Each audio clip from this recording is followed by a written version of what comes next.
যে আল্লাহ আপনি আমি এখানে যারা উপস্থিত হয়েছি হব সকলকে ঈমান নামক মহাদৌলত দান করে আল্লাহর ইবাদতের উদ্দেশ্যে আল্লাহর ঘরে আসা বসা আসবার বসবার তৌফিক দিয়েছেন দিলেন। আমরা সকলেই তার দরবারে প্রাণ উজাড় করে সমস্যারে বলি আলহামদুলিল্লাহ। সকল ধরনের মায়ার মালিক হলো আল্লাহ। আজকে জমাদুল উলার 15 তারিখ, আর মাত্র 3.5 মাস আছে রোজা এসে গেছে প্রায়। মাত্র কয়েকদিন আগেই আমরা ওখানে খুব আনন্দের সাথে সকলে মিলে ইফতারের আয়োজন করলাম। দেখতে দেখতে একটা বছর প্রায় শেষের দিকে। এভাবেই আমাদের জীবন থেকে মিনিট, দিন, রাত, সপ্তাহ, বছর, যুগ চলে যাচ্ছে। এক একটা মিনিট যাচ্ছে, এই মিনিটটা কি ফেরত আসবে?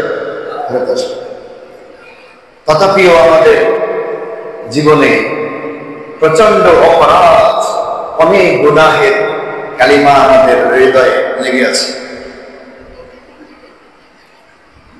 এই গুনাহগুলো দুনিয়ার জমিন থেকেই মাফ করে যেতে হবে।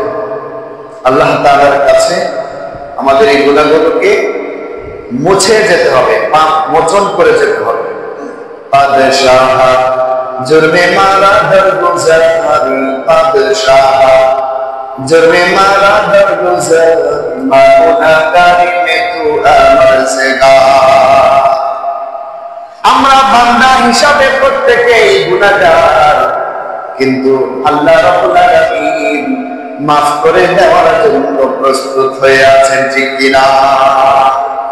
বেগুনাহ গুজারতে মারনা সাথে বেহুজুরে বাহুজুরে দিল না করতাম তাআতে। প্রত্যেকটা দিনে আমাদের গুনাহ হচ্ছে, ঠিক কিনা? গুনাহ হয়ে গেছে। আমরা হয়তো এমন লোক খুবই মুশকিল হবে, বুকে হাত দিয়ে বলবে যে আজকের সারাটা দিনে আমার একটা গুনাহ হয়নি। এরকম লোক পাওয়া যাবে তো? যাবে না? আল্লাহ মাফ করে বলেন আমি। এরকম লোকের বড় অভাব, খুব অভাব। তুনে পুকারিও মা বদকর দাই, তুনে পুকারিও মা বদকর দাই, जुर्मे बेअंदाज़ा बेहद कर दाए, जुर्मे बेअंदाज़ा बेहद कर दाए। আল্লাহ রাব্বুল আলামিন সদা সর্বদা আমাদের ভালোর জন্য, আমাদের কল্যাণের জন্য চিন্তা ফিকির করে থাকেন, কিন্তু আমরা আল্লাহর কথাকে বলে নিজের খাহেশাতে নফসানের পিছনে পড়ে প্রতিনিয়ত গুনাহের সাগরে হাবুডুবু খাই, ঠিক কিনা? অপরাধ স্বীকার করা অত্যন্ত ভালো একটা গুণ। এজন্য আমরা অপরাধ স্বীকার করে আল্লাহর কাছে মাফ চাইব। রাজি আছি ইনশাআল্লাহ? এই মর্মে আমি একটি হাদিস শরীফ তেলাওয়াত করেছি, মুসলিম শরীফের হাদিস। আল্লাহর প্রিয় নবী সাল্লাল্লাহু আলাইহি ওয়াসাল্লাম ইরশাদ ফরমাইছেন, কুতিলা রাজুলুন মিন উম্মাতিকুম আস-সাবিকা। তোমাদের সাহাবীরা তোমাদের অনেক পূর্বে একটি ঘটনা ঘটে গিয়েছে। সেই ঘটনাটি আল্লাহ রাসূল সাহাবীদেরকে শোনাইতেছেন। কোন একজন মানুষ কুতিলা রাজুলুন মিন উম্মাতিকুম আস-সাবিকা, তোমাদের পূর্ববর্তী নবীর কোন একজন উম্মত মানুষকে অহেতুক কারণে হত্যা করে ফেলেছে। মানুষকে কোনো অপরাধ করলে, কোনো কিছু ঝগড়া লাগলে, কোনো একটা ছোটখাটো অপরাধ তার সামনে করলেই তাকে সে হত্যা করে। এমনকি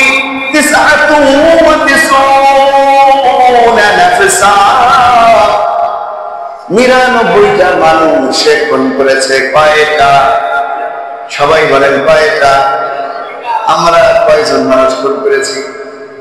আমরা কেউ খুনি আছি এখানে? আছেন নাকি? যারা চুপ করে আছেন তাদের মনে সন্দেহ আছে। হ্যাঁ, এখানে একটা চিকন কথা মাসালা বলে দিই। কিয়ামতের ময়দানে অনেক বাবা সন্তান হত্যা করার অপরাধী হিসেবে দণ্ডায়মান হবে। হাসরের ময়দানে রব্বুল আলামিনের দরবারে সন্তানকে হত্যা করার কাতিল হত্যাকারী হিসেবে বাবাকে আল্লাহর কাঠগড়ায় দাঁড় করানো হবে। নাউজুবিল্লাহ বলেন। বাস্তব কথা। আল্লাহ রাব্বুল আলামিন এই সমস্ত বান্দাকে যখন হিসাবের খাতায় দাঁড় করাবে, হিসাবের কাঠগড়ায় দাঁড় করাবে, ছোট্ট ছোট্ট ছোট্ট ছোট্ট বাচ্চাগুলো কিচির মিচির করে চলে আসবে আর বলবে, ও আমাদের পরওয়ারদিগার, এই যে লোকটির বিচার আপনি করেছেন, যেই লোকটির হিসাব নিকাশ আপনি গ্রহণ করেছেন, ও আল্লাহ, ইনি ছিলেন আমার বাবা, ইনি আমাকে হত্যা করেছে। বাবা তখন বলবে, কসম খোদা, আমি এই সমস্ত সন্তানদেরকে হত্যা করি নাই। এক একজনের একাধিক হত্যার সন্তান চলে আসবে, ছোট ছোট কিচির মিচির করে চলে আসবে, ছোট ছোট বাচ্চা এসে অপরাধ করে বলবে, তুমি আমার বাবা, তুমি আমাকে হত্যা করেছে। বাবা বলবে, আমি জানি না, আমি তাকে হত্যা করি নাই। রহস্যটা কি বুঝতে পারতেছেন?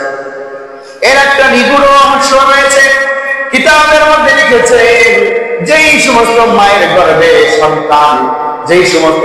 গর্ভে সন্তান এসে যায়, মায়ের উদরে যেই সন্তানের জান প্রাণ তৈরি হয়ে যায়, যেই সন্তান মায়ের গর্ভের মধ্যেই প্রাণের সঞ্চার হয়ে যায়, যেই সন্তান মায়ের গর্ভের মধ্যে আল্লাহ রাব্বুল আলামিনের পক্ষ থেকে রূহ পেয়ে যায়, লড়াচড়া শুরু করে দেয়, এমন অবস্থায় পরিবার পরিকল্পনার পদ্ধতি গ্রহণ করার উদ্দেশ্যে পেটের মধ্যেই ঔষধের মাধ্যমে এই সন্তানকে অনেক পাষণ্ড মা বাবা আছে হত্যা করে, আছে না?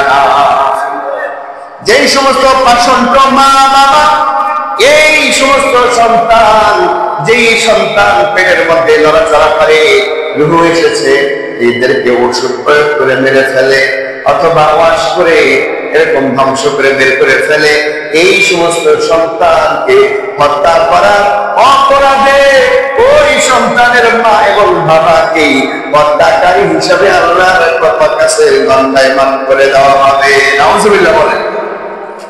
সুতরাং এই কথা অমূলক নয়।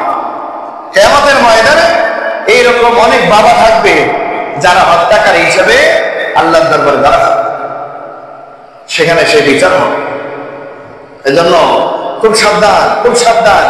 আরে ভাই, রিজিকের মালিক কে?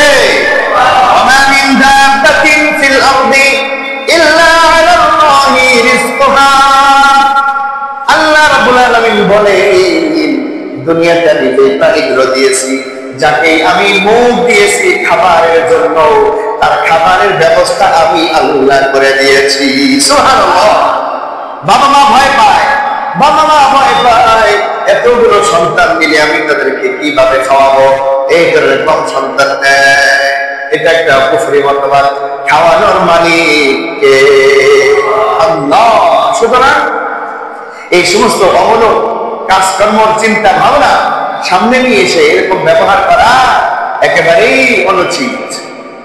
তাহলে আমরা কেউ সচরাচর বুদ্ধিমত্তা কোনো মানুষকে হত্যা করি নাই, সুতরাং আমরা কোনো কাতিল নই, আমরা কোনো হত্যাকারী না।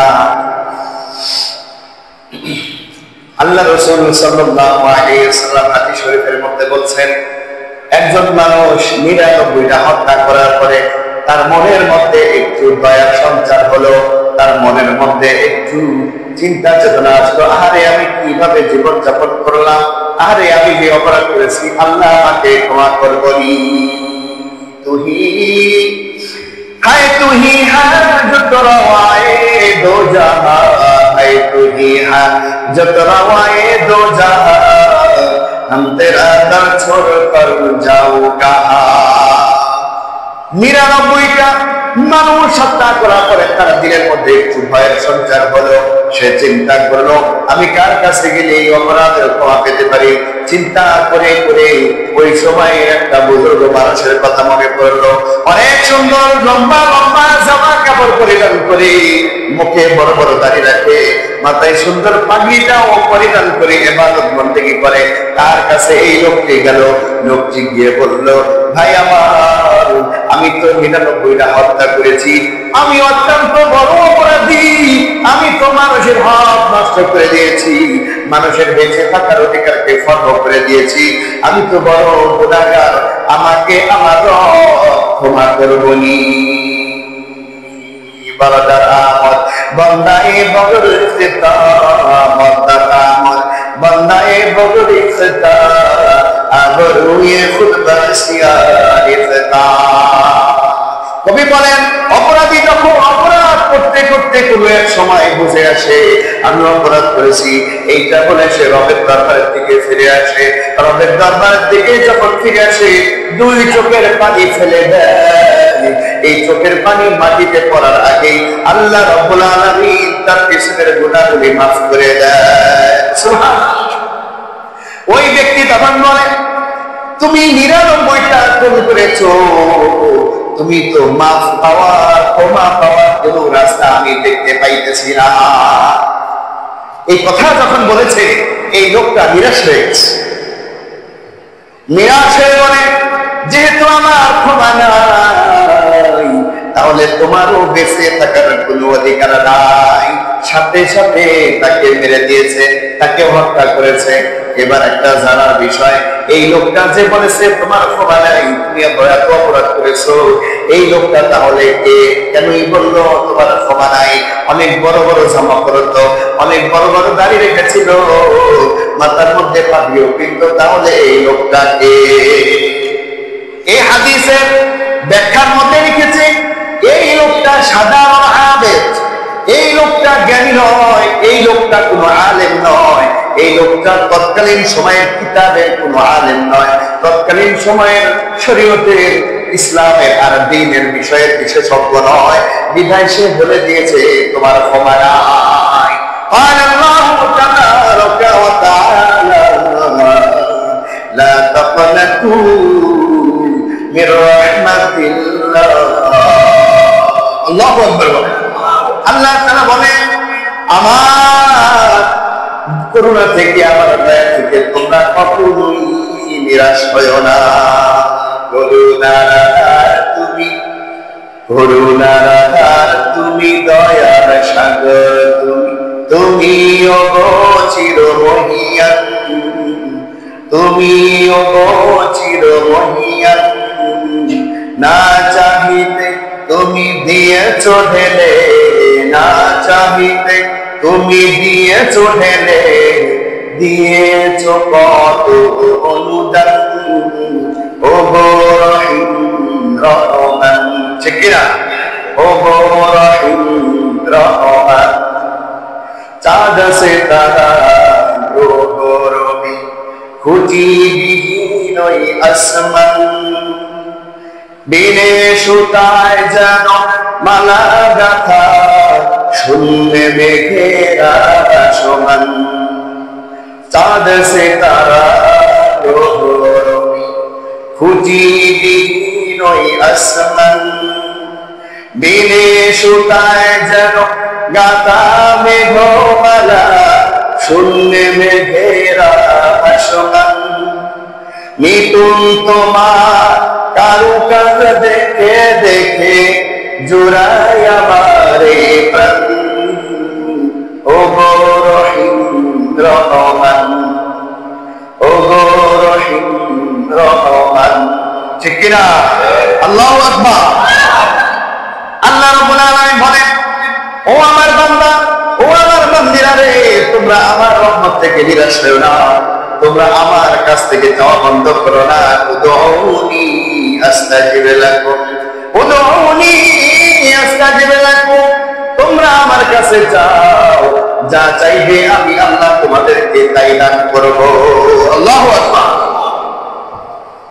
এই লোকটাকে যখন ওই বেচারা, ওই আলেম লম্বা জামা পরে নেওয়ালা যখন নিরাশ করে দিল, তাকেও মেরে ফেললো।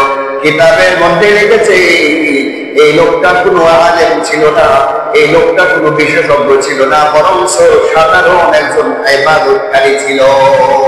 শুধু ইবাদত করতো। শুধু কি করতো? ইবাদত করতো। মাসলা মাসাইল দ্বীনের জ্ঞান তার জানা ছিল না। এই জন্যই তো আলেমদের ফজিলত আল্লাহ রাসূল বলেছেন, কাফাজলি আলা আবনাকু ফাজলুল আলিমি আলা আবিদি। বলে একজন সাধারণ ইবাদতকারী হলো, সাধারণ ইবাদতকারী একজন সাধারণ মানুষের উপরে আলেম হক্কানি রব্বানি উলামার মর্যাদা কেমন? আল্লাহ রাসূল বলেন, তোমাদের মাঝে আমার মর্যাদা যেমন। সুবহানাল্লাহ।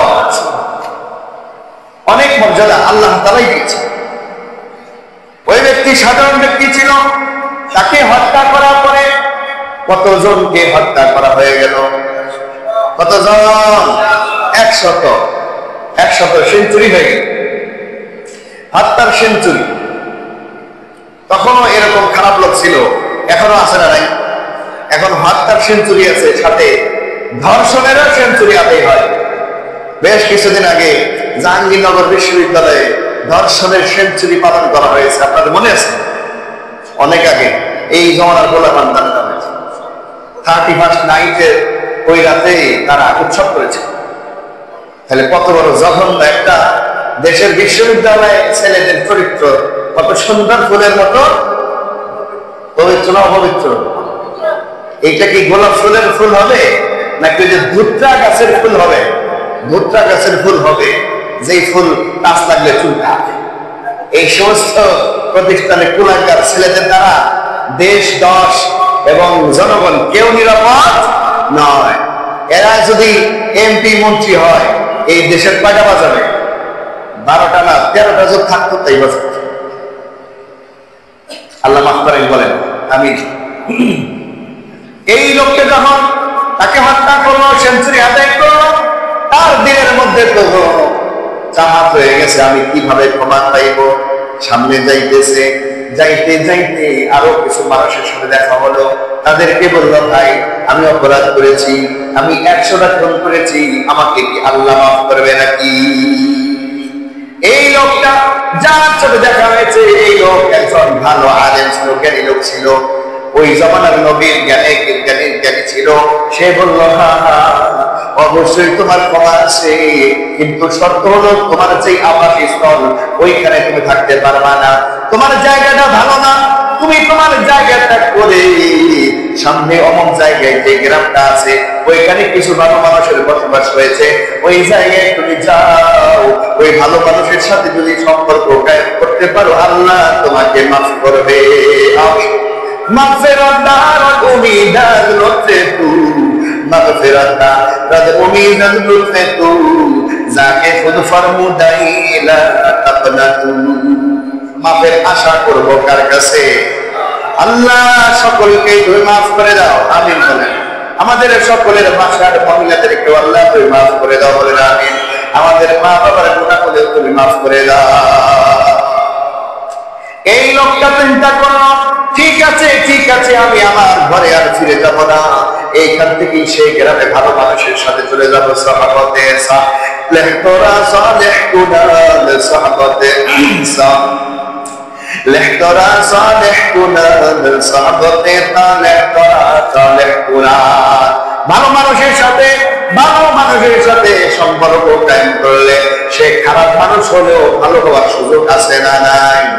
আর খারাপ চোর বদমাইশ গাঞ্জাখোরদের সাথে ঘোরাফেরা করলে ভালো মানুষও খারাপ হওয়ার সম্ভাবনা আছে না না? সুতরাং আপনার সন্তানকে আপনি একটু দেখে রাখবেন, তার বন্ধু বান্ধব কারা, গাঞ্জাখোর, বিড়িখোর, সিগারেটখোর, নাকি নামাজি, হক তলবি, ভালো মানুষ, খেয়াল করবেন। ইনশাআল্লাহ আপনার মেয়ে কোন বান্ধবীর সাথে ঘুরে, একটু তদারকি নেবেন সেই বান্ধবী কেমন, তার বান্ধবীরা ছেলেদের সাথে প্যান্ডেলি মারে কিনা, সেই বান্ধবীরা ছেলেদের সাথে পার্কে পার্কে ঘোরাঘুরি করে কিনা, তাহলে আপনি আপনার মেয়েকে মিশতে দিবেন। আর যদি ভালো না হয় তাহলে মিশতে দিবেন না। খুব খেয়াল করবেন, চতুরতার সাথে আদায় করতে হবে। ওই ব্যক্তি ওই সময় নিয়ত করলো আমি আর আমার ঘরে ফিরে যাব না, আমার এলাকা ভালো নয়, আমার এলাকার মানুষগুলো ভালো নয়, ভালো মানুষের কাছে আমাকে যেতে হবে। এই জন্যই তো বলা হয় ইট এত দামি হয়, ইটকে পোড়ানোর পরে একটা বিল্ডিং যদি পানির নিচেও করা হয়, এই পানির নিচে যদি ইটটা 100 বছর থাকে ইট কিন্তু গলে যায় না, ঠিক কিনা বলেন? এই ইটের মাটিও মাটি আর আমাদের সাধারণ মাটিও মাটি। আমাদের গ্রামের চুলার মধ্যে যে অনেকদিন চুলা যখন জ্বলতে থাকে, এই চতুর্পাশে মাটির কালারও কিন্তু লাল হয়ে যায়, হয় কিনা? চুলার মাটির কালার লাল হয়, ইটের কালারও কিন্তু লাল হয়। কিন্তু চুলার যেই লাল কালারের মাটি পানিতে দিলে 10 মিনিট পর গলে যাবে, ইটকে পানিতে রাখলে 100 বছরেও গলে যাবে না, ঠিক কিনা বলেন? কেন কেন এই ইটকে মাটি থেকে সরায় নিয়ে বিশেষভাবে মেহনত করে তাকে তৈরি করা হয়েছে, এই কারণে সে দামি হয়ে গেছে। আর চুলার মাটিকে সেইখান থেকে সরানো হয় নাই, ওইখানে নিজের জায়গায় অবস্থান করে করার চেষ্টা করেছে, কিন্তু হক আদায় করে করতে পারে না। এই ব্যক্তি চিন্তা করলো আমার মহল্লার মানুষ ভালো না, সুতরাং আমার মহল্লায় বসবাস করা যাবে না। নিয়ত করলো এখান থেকে মুসরত করে সেই জায়গায় যাব, নিয়তের সাথে সাথে সেই জায়গা থেকে রওনা হয়ে গেল। এই জায়গা থেকে রওনা হয়ে যাওয়ার পথের মধ্যে যখন চলে গিয়েছে, তার বুকটা চিনচিন করে ব্যথা শুরু হয়ে গেল, ব্যথা অনুভব হইতেছে। এই লোকটা ব্যথা কারণে আর সামনে হাঁটতে পারতেছে না, ধীরে ধীরে ব্যথাটা বেশি হইতেছে।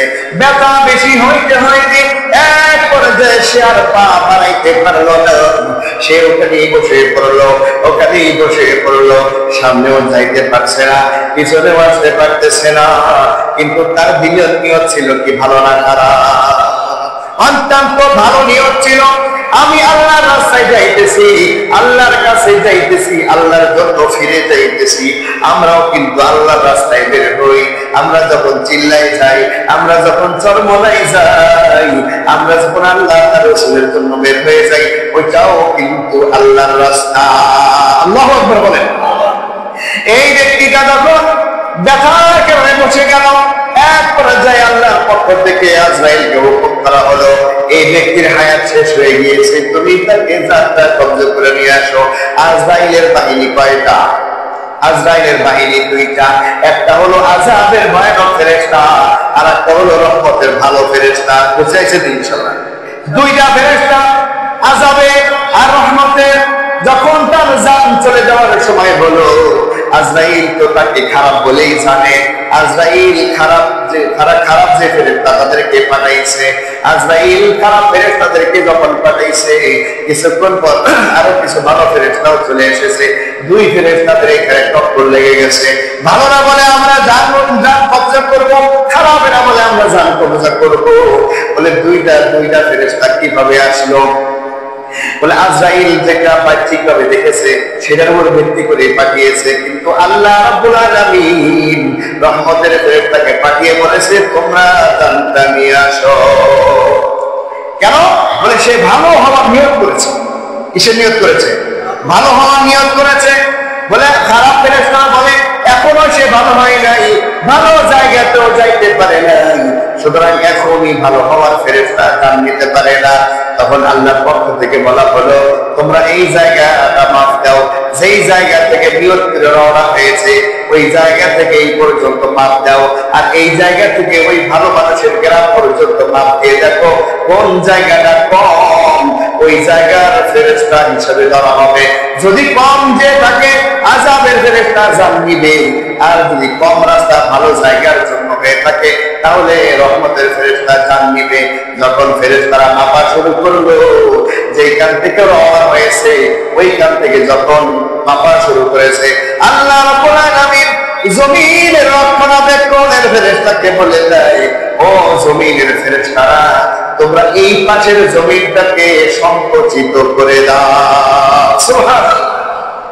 তো দেখোগা রিয়মা বদকরদাই জুরমে বেআন্দাজাতে হাদ তালায়ে। আল্লাহ তাআলা যদি কারো ভালো চান, দুনিয়ার কোনো শক্তি নাই তাকে খারাপ করে। সুতরাং এই ব্যক্তির জন্য, এই ব্যক্তির তওবা আল্লাহ তাআলা কবুল করেছে বিদায় তার আযাবের ফেরেশতাকে হটায়া দিয়া মাপের মধ্যে সংকুচিত করে দিয়া রহমতের ফেরেশতার দ্বারা তার জামটা কবজ করে দেওয়া হয়। সুবহানাল্লাহ। সুতরাং নিয়তের একটা কি আছে? দাম আছে। নিয়তের একটা কি আছে? দাম আছে, বিশাল দাম।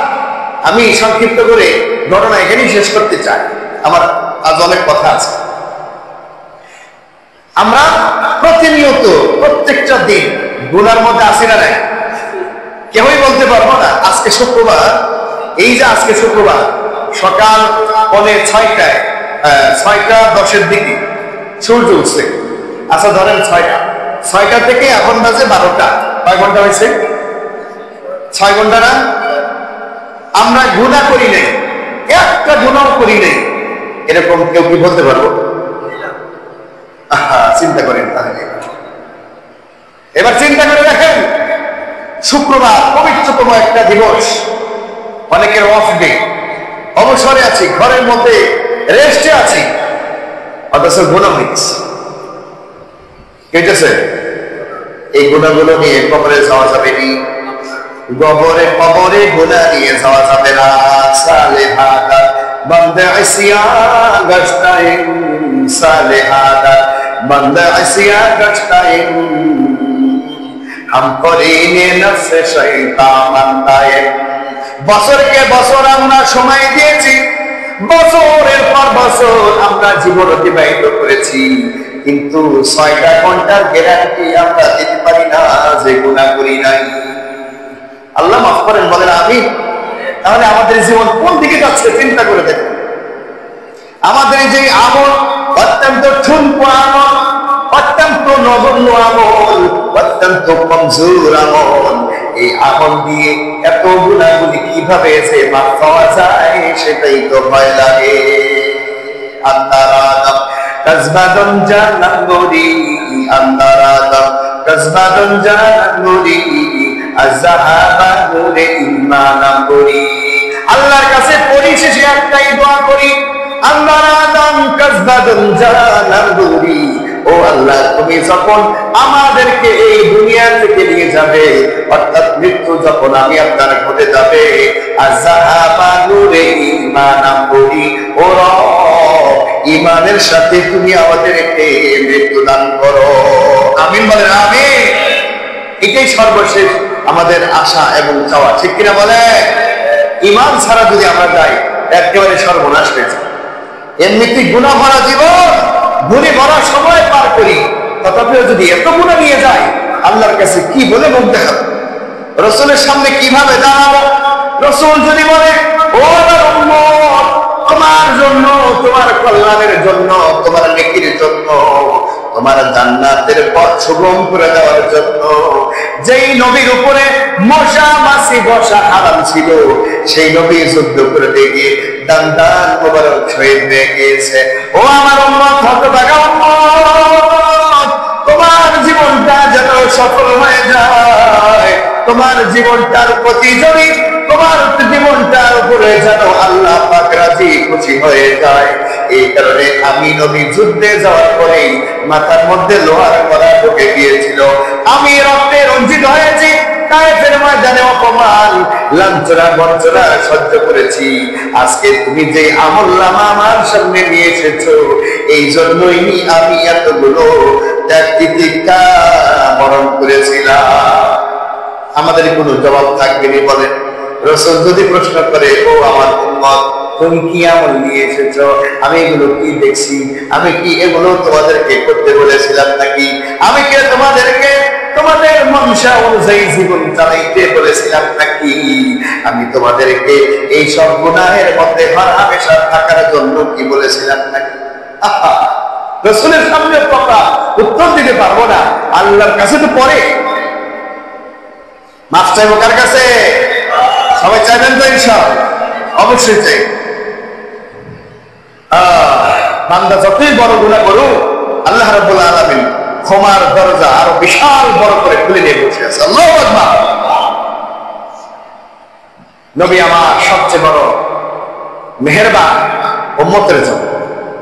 আমরা কালেমা বলেছি, লা ইলাহা ইল্লাল্লাহ মুহাম্মাদুর রাসূলুল্লাহ। আল্লাহ এক আর রাসূল আল্লাহ পাকের কি প্রেরিত। এবং সাথে সাথে এটাও আমরা জানি, আমাদের নবীর পরে আর কোনো কি নাই। সবাই বলেন, নবীর পরে নবী নাই। সবাই বলে নাই। ভাই, নবীর কথা বলতে এত কিচ্ছুমি করেন কে? মুখটা খুলতে কি দেখা পাইতেছেন? তো নবীর কথা বলে যদি আপনার মুখ না খুলে, আপনার মাথার মধ্যে এখনো ইবলিস বসে আছে, ঠিক কিনা? নবীর কথা আসলে কেন মুখ পাবে না? নবীর পরে নবী নাই, সংসদে আইন চাই।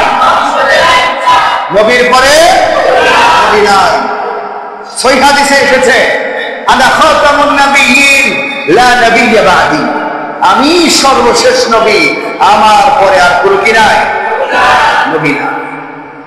কোরআনও নাজিল হওয়া শেষ হয়েছে, আল ইয়াউমা আকমালতু লাকুম দীনাকুম ওয়া আতমামতু আলাইকুম নি'মাতি ওয়া রাদিতু লাকুমুল ইসলাম দীনা। এই আয়াত। সুতরাং নবুয়তের দরজা বন্ধ হয়ে গেছে নবীর জীবদ্দশাতে। নবীর পরে আর কোন নবীর আবির্ভাব হতে পারে না। সুতরাং এর পরেও যদি কেউ নবী দাবি করে, তাহলে তাকে কি বলবে? শয়তান কাফের, শয়তান কাফের। তাকে সামনে পেলে হত্যা করা ওয়াজিব। কোন মুসলমান যদি তাকে সামনে পায়, যে কেউ হোক, তাকে হত্যা করাটা ওয়াজিব। নবীর আত্মসম্মানে মর্যাদায় সে আঘাত করেছে। নবীর আত্মমর্যাদায় সম্মানে যে আঘাত করে, সে দুনিয়াতে বেঁচে থাকার কোন অধিকার। এরকম লোক দুনিয়া থেকে আছে, এখনো আছে। তার নাম গোলাম আহমদ কাদিয়ানী সম্প্রদায়ের লোকজন। তারা আমাদের নবীকে শেষ নবী বলে বিশ্বাস করে। আমরা একটা পোস্টার লাগিয়েছি বারান্দায়, ওই ওয়ালের সাথে, আপনারা দেখে নেবেন। বারান্দা থেকে দেখা যায় ওই ওয়ালের সাথে টাওয়ারের যে ওয়াল। নবীর পরে নবী নাই, সংসদে আইন চাই, এই কথার উপরে ভিত্তি করে সারা বিশ্বে আন্দোলন হচ্ছে। এই কাদিয়ানী সম্প্রদায়কে কাফের হিসেবে সরকারিভাবে ঘোষণা দেওয়া হয়। আমরা চাই না যে তারা দেশ থেকে চলে যায়, আমরা চাই তারা এই দেশে থাকুক। কিন্তু নবীকে শেষ নবী না মানার কারণে তারা কাফের হয়ে গেছে।